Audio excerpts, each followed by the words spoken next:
thank you, Brian, for giving us details about what's going on with business objects. And as he said, a lot of stuff is on the back end here. What I'm going to show is really kind of what all that stuff looks like on the front end.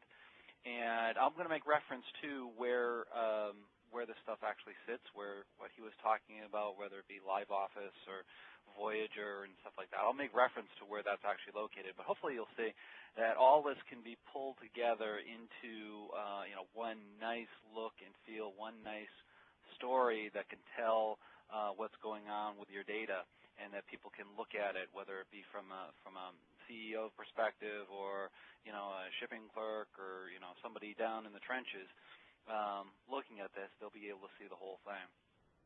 So I've got my screen up here, and I've got my Business Objects log on here.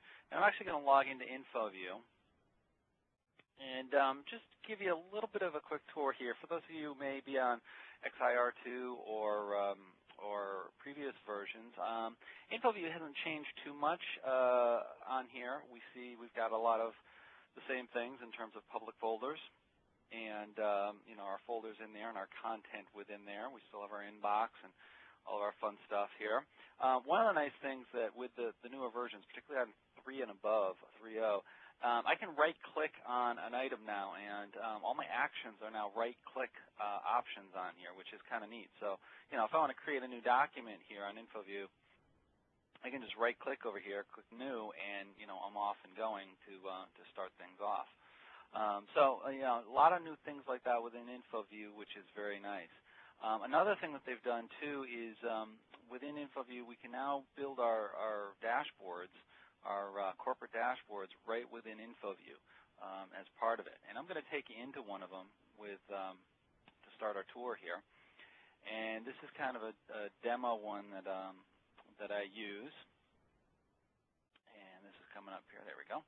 Let me put it in full screen here so you can see it a little bit better. And I apologize here. It's going to be a little bit of scrolling to see the whole thing here because I am using it usually have it on a wider screen. But here's a dashboard that we have. And one of the things I'd like to point out here at the top is that we have multiple tabs going across here too. Within the InfoView and the Business Objects environment, we can actually take all that content we were just talking about, the Voyagers, the Web Intelligence, the Excelsius, that's what we're looking here, Crystal Reports, bundle it all together into a nice corporate dashboard that we can control and manage and have people drive into that.